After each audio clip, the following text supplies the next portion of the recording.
बेटा गणेश, मैं तेरे लिए एक लड़की देखी हूँ, बहुत अच्छे परिवार से है।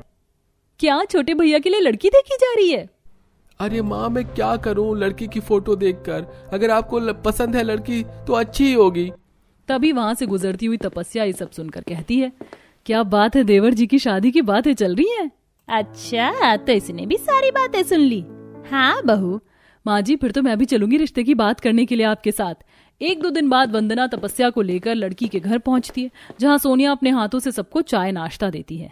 कितनी संस्कारी बेटी है आपकी, मुझे आपकी लड़की बहुत पसंद आई, मेरी तरफ से रिश्ता पक्का है। सही कहा माँ जी, मुझे भी अपनी देवरानी बहुत पसंद आई। अपनी देवरानी में तो मुझे मेरी छोटी बहन नजर आ रही है। मन तो कर रहा है चटमंगनी और पट ब्याह करा कर अपनी देवरानी को घर ले आऊं। ये मेरी बड़ी बहू को क्या हो गया, इसके मुंह से इतना शहद क्यों टपक रहा है अपनी देवरानी के लिए? वैसे तो इसकी बोली एकदम कड़वी नीम की तरह है, नीम की तरह। चलिए विभा जी, अब हम चलते हैं। कुछ देर के बाद वंदना रिश्ता पक्का कर वहां से चली जाती है। माँ, मैंने तो सुना था जेठानियां बहुत हुक्म चलाती हैं और बहुत ताने कसती हैं, पर मेरी जेठानी तो बहुत अलग है, मुझसे कितना प्यार करती है। सोचिए, शादी से पहले वो इतना प्यार कर रही हैं, तो शादी के बाद कितना करेंगी। हाँ बेटी, तो सही कह रही। तेरी जेठानी का व्यवहार देखकर तो मुझे भी बहुत खुशी हुई। कुछ दिनों बाद पूरी विधि विधान के साथ गणेश और सोनिया की शादी हो जाती है। आओ बहू रानी, घर के अंदर आओ। आइए देवरानी जी, घर के अंदर आइए। आप बहुत थक गई होंगी ना, रुकिए मैं ठंडा ठंडा पानी आपके लिए लेकर आती हूँ। सोनिया सोफे पर बैठी थी और तपस्या उसे पानी का ग्लास देती है। मेरी जेठानी कितनी प्यारी है, मेरा कितना ख्याल रख रही है। जाइए देवरानी जी, आप बहुत थक गई हैं, आराम कर लीजिए। ये बड़ी भाभी को क्या हो गया? ये अचानक से प्यार की भावना इनके अंदर कहाँ से आ गई? जहाँ तक मैं इन्हें जानती हूँ, ये तो मरते को एक गिलास पानी तक ना पूछे। अगले दिन सुबह सोनिया अपने कमरे में सो रही होती है और सुबह के 7 बज चुके होते हैं। तभी तपस्या उसके दरवाजे को खटखटाते हुए, दरवाजा खोलिए देवरानी जी, कितनी देर से सो रही हैं? सुबह के 7 बज गए हैं। अरे भाई, क्यों सुबह सुबह अपनी देवरानी को परेशान कर रही हो? उठ जाएगी आराम से। अपना मुंह बंद कीजिए, आपसे किसी ने आपकी राय मांगी? जाइए फ्रेश हो जाइए। तभी सोनिया दरवाजे को खोलती हुई, जी जेठानी जी कहिए। क्या कहिए? टाइम दिख रहा है, सुबह के 7 बज गए हैं, अभी तक सो रही हो? इतनी देर से उठोगी तो घर का नाश्ता कब बनाओगी? घर में और भी बहुत काम होते हैं। जी हाँ, आप सही कह रही हैं, मैं अभी सारा काम निपटा लेती हूँ। सोनिया, मेरे लिए सबसे पहले सुबह की 1 कप चाय दे देना। मैं अभी लाती हूँ। सोनिया चाय बनाकर अपने पति को देती है। उसके बाद घर के सभी कामों को निपटा कर अपनी पहली रसोई का खाना बनाने लगती है। ये अचानक से जेठानी जी का व्यवहार इतना कैसे बदल गया? शायद मेरी ही गलती है, मुझे जल्दी उठना चाहिए था। सोनिया अपनी पहली रसोई का खाना बना लेती है कि तभी वहां पर तपस्या आकर कहती है, ये सारी सब्जी तुमने किससे पूछकर बनाई? क्या मैंने कहा तुमसे ये सब बनाने को? पर जेठानी जी, ये सब तो मैंने अपनी पहली रसोई की खुशी में बनाया है, अपनी पसंद से। कोई जरूरत नहीं है अपनी पसंद की चीज इस घर में करने की। मैं तुम्हारी जेठानी हूँ और मैं जो तुम्हें कहूंगी वही तुम्हें करना होगा। इसीलिए अब तुम ये सारी सब्जियां डस्टबिन में फेंको और जो मैं कहती हूँ वो बनाओ। कि एक दिन में ऐसे कैसे हुक्म जताने लग गई मेरी जेठानी मेरे ऊपर। ठीक है। अब अपनी जेठानी के अनुसार सोनिया सभी खाने को बनाकर डाइनिंग टेबल पर परोसती है। भाभी, ये खाना आपने बनाया है या बड़ी भाभी ने? क्योंकि ये सारी सब्जियां तो बड़ी भाभी को पसंद है। खाना मेरी पसंद का है, पर बनाया देवरानी जी नहीं है। अच्छा, चलो कोई बात नहीं, कभी जेठानी कभी देवरानी की पसंद का खाना तो बनता ही रहता है हर घर में। सारा काम खत्म करने के बाद सोनिया सोफे पर बैठकर फोन पर अपनी माँ से बातें कर रही होती है। तभी तपस्या वहां आकर हुक्म जताते हुए अपनी देवरानी से कहती है, अरे क्या सारा दिन फोन में लगी रहती हो? सुनो, ये कुछ गंदे कपड़े हैं मेरे, इन्हें ले जाकर वॉशिंग मशीन में धो लो। उसके बाद मेरे कमरे की थोड़ी डस्टिंग भी कर देना। ठीक है, मैं कर देती हूँ। सोनिया सभी कपड़ों को धोती है, उसके बाद अपनी जेठानी के कमरों को साफ करती है। इसी तरह शाम को सोनिया तैयार होकर घर से निकल रही होती है। कहाँ जा रही हो बहू? माँ जी, वो इन्होंने कहा था कि शाम को बाहर आना, कहीं घूमने जाएंगे, तो वहीं जा रही हूँ। तुमने जाने से पहले एक बार भी पूछना जरूरी नहीं समझा? सीधा प्लान बना लिया। कोई जरूरत नहीं है कहीं जाने की। अगर तुम जाओगी तो घर का काम कौन संभालेगा? और वैसे भी मैं जा रही हूँ तुम्हारे जेठ जी के साथ बाहर, इसीलिए तुम घर पर रहो। ये बड़ी बहू कुछ ज्यादा ही जोर नहीं चला रही अपनी देवरानी पर? अब सोनिया चुपचाप जाकर रसोई में जूठे बर्तनों को धोने लगती है। दूसरी तरफ गणेश बाहर वेट करता हुआ, अरे यार, कब से वेट कर रहा हूँ, अब तक सोनिया नहीं आई। चलो अब घर जाकर देखता हूँ आखिर कर क्या रही है ऐसा। दूसरी तरफ तपस्या पर्स लेकर घर से बाहर निकल जाती है। तभी घर में पुनीत आता है। जेठ जी आप यहाँ? भैया आज आप बहुत जल्दी घर आ गए। तेरी पत्नी तो कहकर गई थी कि तूने उसको बाहर कहीं घूमने के लिए बुलाया और तू तो यहाँ है। दूसरी तरफ तपस्या रेस्टोरेंट में खाना खाते हुए। वाह भाई, जेठानी बनने का भी अलग ही मजा है। सारा दिन देवरानी पर हुक्म चलाते रहो और जब मर्जी हो बाहर आकर घूमो फिरो, खाओ, ऐश करो। पर माँ, मेरी तो तपस्या से कोई बात ही नहीं हुई। अगर जेठ जी की जेठानी जी से कोई बात ही नहीं हुई तो फिर उन्होंने ये झूठ क्यों बोला? इसका मतलब जेठानी जी जानबूझकर मुझ पर हुक्म चला रही है और अपनी मर्जी से मुझसे घर के काम करवा रही है। ऐसे ही कुछ दिन गुजरते हैं। सोनिया रात में सभी बर्तनों को धोकर किचन की सफाई कर अपने कमरे में सोने जा रही होती है। तभी तपस्या कहती है, सारा काम खत्म हो गया क्या जो आराम करने जा रही हो? दिखाई नहीं दे रहा फ्रिज की सारी बोतलें खाली पड़ी है। सोने से पहले ये सारी बोतलें फ्रिज में भरकर लगा दो। तभी वहां से गुजरती हुई वंदना ये सब सुनकर कहती है, बड़ी बहू तुम्हारा कुछ ज्यादा ही नहीं हो रहा है? माना तुम जेठानी हो, इसका मतलब ये नहीं कि अपनी देवरानी पर दिन रात 24 घंटे हुक्म चलाती रहो। वो सारा दिन घर के काम को संभालती रहती है और तुम एक प्लेट भी उठाकर यहाँ से वहां नहीं करती। अरे इतनी हुक्मबाजी तो मैं नहीं करती बहू के ऊपर, तो तुम क्यों कर रही हो? आपका मुझे नहीं पता, पर मैं जेठानी हूँ और मेरा हुक्म चलाने का पूरा हक है, इसलिए आप मेरी और मेरी देवरानी के बीच में बिल्कुल ना बोलिए। तभी गुस्से से तिलमिलाती हुई सोनिया कहती है, ऐसा कुछ नहीं है जेठानी जी। अगर मैं आपकी सारी बातें सुन रही हूँ इसका मतलब ये नहीं कि आप हुक्म चलाती रहोगी और मैं उस हुक्म के नीचे दबती रहूंगी। खुद भर लीजिए पानी की बोतल, मैं जा रही हूँ आराम करने। इस दिन के बाद से तो अब आए दिन दोनों ही देवरानी जेठानी में जंगली बिल्लियों की तरह लड़ाई होने लगी थी। न घर में टाइम से खाना बनता, न घर की सफाई होती और न ही वह अपने पतियों को समय से खाना बना कर देती। तुम दोनों देवरानी जेठानी का बहुत हो रहा है और अगर यही हाल रहा तो मैं तुम दोनों के ही परिवार वालों को घर में बुलाकर फैसला करवाऊंगी कि तुम अपनी आदतों में सुधार करोगी या मेरा घर छोड़कर यहाँ से जाओगी। हाँ माँ, सही कहा। बड़ी भाभी के चक्कर में तो अब छोटी भाभी भी घर के कुछ काम नहीं करती। इनफैक्ट भैया को भी लंच बना कर नहीं दे रही, बेचारे भूखे जाते हैं सुबह ऑफिस। इतना कहने के बाद भी दोनों देवरानी जेठानी को कोई फर्क नहीं पड़ता। ऐसे ही कुछ दिन गुजरते हैं जिसके बाद मजबूरन वंदना को दोनों ही बहू की माँ को अपने घर बुलाना पड़ता है। जी देख लीजिए अपनी बेटियों को और पूछ लीजिए रहना है यहाँ या जाना है वापस अपने घर। ऐसा मत बोलिए वंदना जी, आप भी बहुत अच्छे से जानती कि मेरी बेटी कैसी है और कैसी नहीं। बाकी मैं भी बहुत अच्छे से जानती हूँ कि मेरी बेटी की जेठानी किस तरीके से उसके ऊपर हुक्म चलाती है और किस तरीके से पूरा घर का काम करवाती है। शुरू में तो बिल्कुल बड़ी बहन छोटी बहन की तरह रिश्ता निभाऊंगी इस तरीके की बातें करती थी, पर अचानक से इनका तो रवैया ही बदल गया। हाँ आंटी जी आप सही कह रही है, बड़ी भाभी ने तो कभी छोटी भाभी को बहन माना ही नहीं है। अगर इसको बड़े और छोटे का फर्क पता होता तो ये इस तरीके का बर्ताव करती ही नहीं अपनी देवरानी के साथ। तपस्या, ये लोग क्या कह रहे हैं तुम्हारे बारे में? अरे हम भी तो किसी की जेठानी हैं, हमने तो अपनी देवरानी को हमेशा प्यार से रखा। तुम बड़ी हो और बड़ों का फर्ज होता है माफ करना, इज्जत करना, रिश्तों को संभालना। लेकिन तुम्हें तो बड़े होने का ही घमंड है और तुम अहंकार में हो कि तुम बड़ी हो तो कुछ भी कर सकती हो। अरे शुक्र मनाओ कि सोनिया जैसी देवरानी है जो चुपचाप तुम्हारी सारी बातें मानती जा रही है।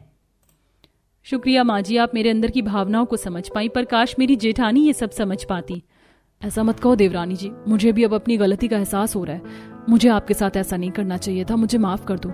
मैं आज तुमसे वादा करती हूँ अब कभी तुम्हारे ऊपर हुक्म नहीं चलाऊंगी और तुम्हारे साथ प्यार से रहूंगी। ठीक है, अगर ऐसा ही है तो मेरे मन के भी सारे गिले शिकवे आज यहीं इसी वक्त खत्म हो गए। इस दिन के बाद से दोनों ही देवरानी जेठानी प्यार से घर के कामों को संभालने लगती हैं। गर्भवती आरती हाथों में खाना लिए तपती धूप में आम के बगीचे में जाती है जहां उसका पति जमीन पर पड़े आम उठा रहा होता है। अरे आ गई आरती तुम। मैं तुम्हारा इंतजार कर रहा था। आज लेट कैसे हो गई? आप तो जानते हैं माँ जी की तबीयत ठीक नहीं रहती, ऊपर से जेठानी जी हर छोटी बड़ी बात पर लड़ती हैं। उन्हीं की वजह से लेट हो गई। खुद तो सारा दिन एसी वाले रूम में बैठकर आराम करती है और मुझसे नौकरों की तरह 4 मंजिल का काम करवाती है। अब मुझसे बर्दाश्त नहीं होता, घर में बंटवारा हो जाए तो ही अच्छा है।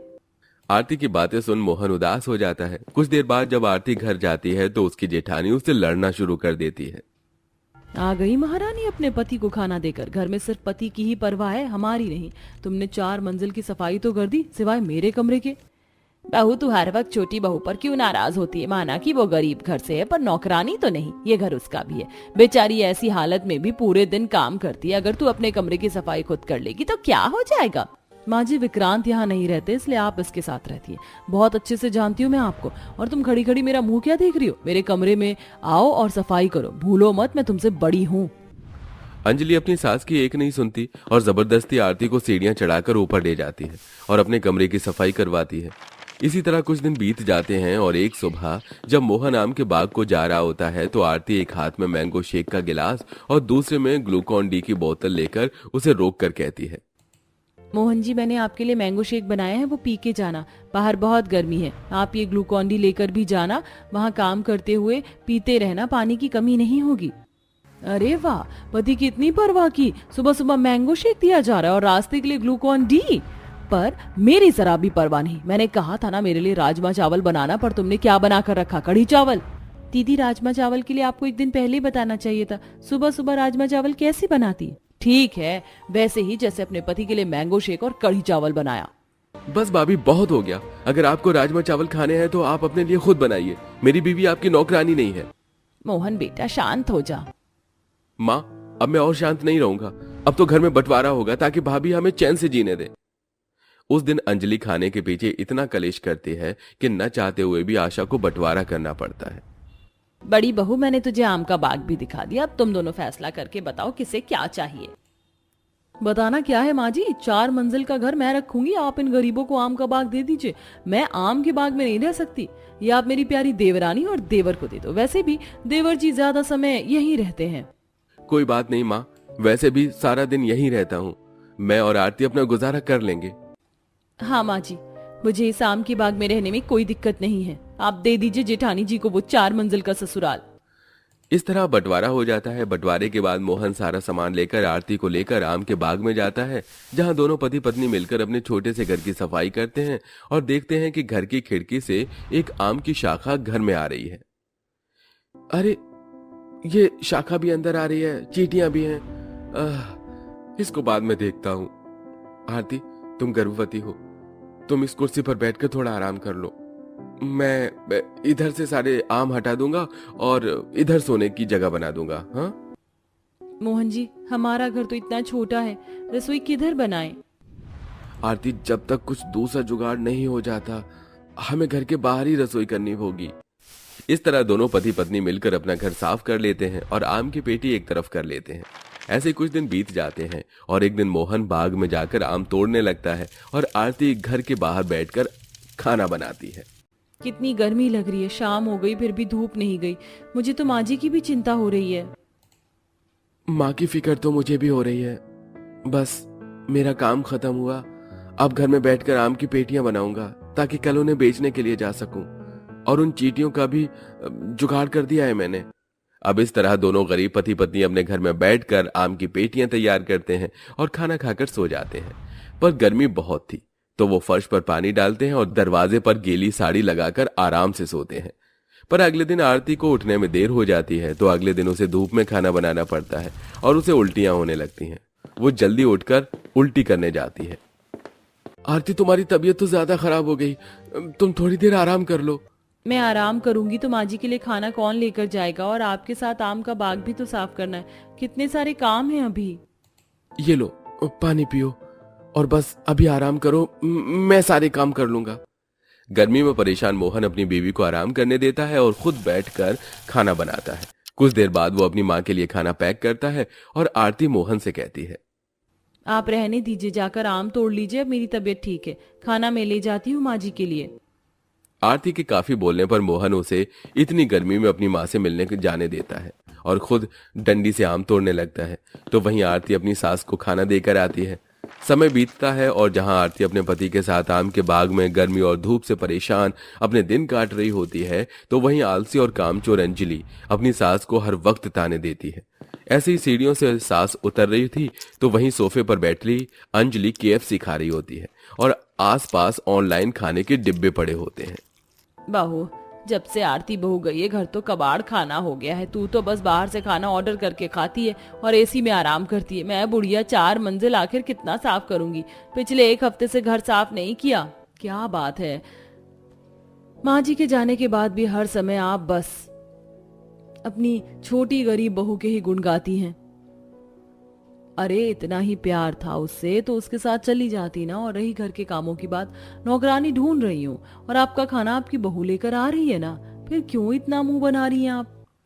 अंजलि अपनी सास को ताने देने के साथ सारे गंदे बर्तन और रैपर वहीं जमीन पर गिराकर चली जाती है, जिसे बेचारी आशा उठाती है और खुद सीढ़ियां चढ़कर अपने कमरे में जाती है और अपने कमरे में एसी चलाकर बैठ जाती है।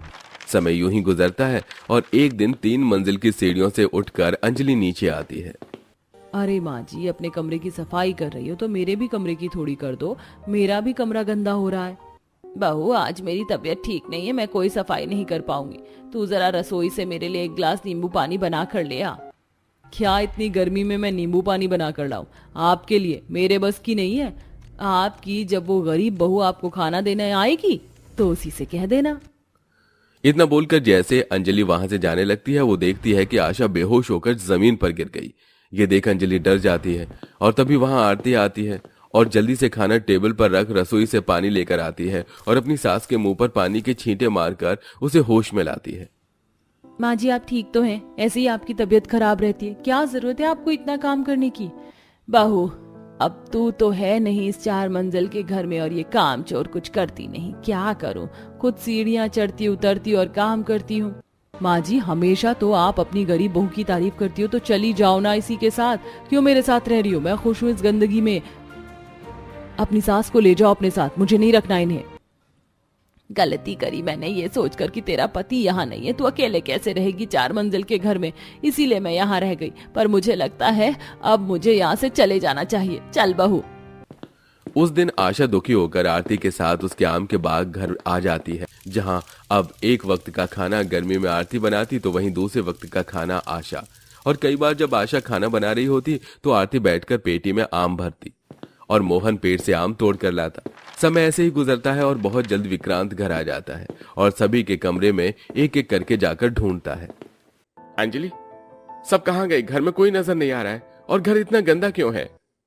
आप यहाँ नहीं थे इसीलिए आपको कुछ नहीं पता। वो गरीब आरती पता नहीं खुद को क्या समझती थी, महारानी खुद अलग हो गई तो मैंने भी कहा ठीक है, मैं अपने 4 मंजिल का मकान नहीं छोड़ने वाली। बंटवारा तुम्हें चाहिए तो तुम जाओ आम के बाग में। और उनके पीछे माँ जी भी चली गई। तुम मेरे परिवार के साथ ऐसा कैसे कर सकती हो? तुम जानती हो ना मोहन की बीवी गर्भवती है, बाहर इतनी गर्मी है पर तुमने उन्हें हिस्से में आम का बाग दे दिया। अरे 4 मंजिल का मकान था तो 2 मंजिल उसे दे देती बंटवारे में। तुम्हें बहुत शौक है ना इस 4 मंजिल के घर में रहने का? तुम खुद रहो इस 4 मंजिल घर में, जहां मेरी माँ और मेरा परिवार रहेगा, मैं भी वहीं रहूंगा। इतना बोलकर विक्रांत अंजलि को वहीं छोड़कर तपती धूप में 4 मंजिल की सीढ़ियां उतरकर आम के बाग में जाता है और मोहन के साथ रहने लगता है। अब घर में अंजलि अकेली थी, उसका कमरा काफी गंदा हो चुका था, तो अब वो सास के कमरे में जाती है, जहां रोज वो बाहर का खाना खाती और रैपर वहीं छोड़ देती। इस तरह 4 मंजिल के कमरे उसने गंदे कर दिए थे, जिसके चलते रोज बाहर का खाना मंगवा कर खाने की वजह से और एसी में बैठने की वजह से अंजलि की तबीयत खराब हो जाती है और जैसे वो बेड से उठती है उसे चक्कर आने लगते हैं। मैंने बंटवारे में अपनी गरीब देवरानी को आम का बाग दे दिया और खुद 4 मंजिल का घर रख लिया, पर मैं इस 4 मंजिल घर में बिल्कुल भी खुश नहीं हूँ। ये घर मुझे काटने को दौड़ता है। जब आरती मेरे साथ रहा करती थी और मुझे हल्का सा जुकाम हो जाता तो वो सारी रात मेरे पास बैठा करती थी, मेरी सेवा करती थी, पर फिर भी मैंने उसे हमेशा भला बुरा ही कहा। माँ जी ने भी मुझे समझाया, मैंने उन्हें भी खुद से दूर कर दिया। शायद इसी की सजा भगवान मुझे दे रहा है, पर अब मुझे अपनी गलती सुधारनी होगी। मैं आज ही जाऊंगी और मैं सबसे माफी मांग के उन्हें यहाँ लेकर आऊंगी।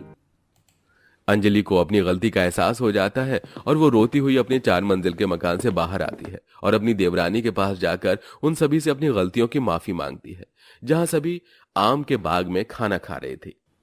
मुझसे बहुत बड़ी गलती हो गई। ईंट पत्थर से तो मकान बनता है, घर तो तब बनता है जब अपने साथ होते। इस गर्मी में आप लोग कैसे रह रहे हैं? मैं आप लोगों को और आम के बाग में नहीं रहने दूंगी। आप सब मेरे साथ चलिए, नहीं चाहिए मुझे कोई बंटवारा। अंजलि के माफी मांगने पर सब उसे माफ कर देते हैं और अपने 4 मंजिल के घर में जाते हैं, जहां आरती एक बहुत ही प्यारे से बच्चे को जन्म देती है और पूरा परिवार एक साथ हंसी खुशी रहता है।